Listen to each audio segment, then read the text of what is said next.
William Levitt is one of the most important men in American history, and you've probably never heard of him. Massive malls, the idea of commuting, and the nuclear family. What connects all these things? It's something you've probably never even given much thought to. But that's right, William Levitt invented suburbia.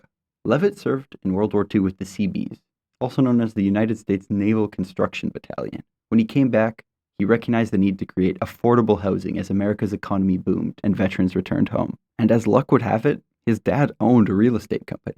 I'm just kidding, it wasn't luck. He'd already been president of the company before the war. But he'd learned about mass production of military housing during his time with the Seabees, and he sought to apply that knowledge to civilian housing. Notably, this includes using uniform and standardized components. That's why all the houses in the suburbs look the same. The first Levitttown, I'm not kidding, that's what he actually named the suburb, appeared on Long Island, New York, in 1947. Instead of building on previously existing infrastructure, like water pipes and stuff like that, they just started building houses on concrete slabs. And instead of buying expensive land in a city, he could just start building in random fields within driving distance of the city.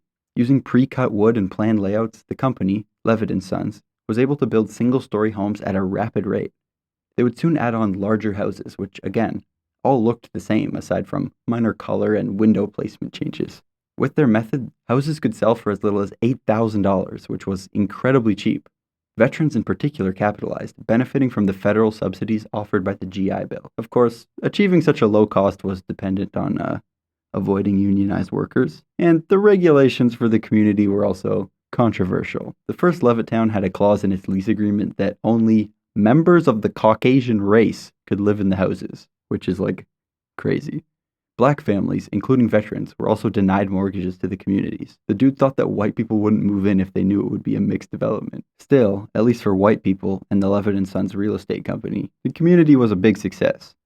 More of these cheaply and efficiently constructed suburbs started popping up from New Jersey to Puerto Rico, where another Levitttown was built. As you may have noticed, he named a bunch of these communities Levitttown. By the late 60s, Levitt's company had been directly behind the construction of nearly 150,000 houses. Meanwhile, copycat companies sprung up, trying to replicate the success. Turns out having materials ready and a plan makes it a lot easier to build things fast. Roads and highways connected these developments to the big cities, and suburban America flourished. Levitt would ultimately sell Levitt & Sons, but his impact was long-lasting.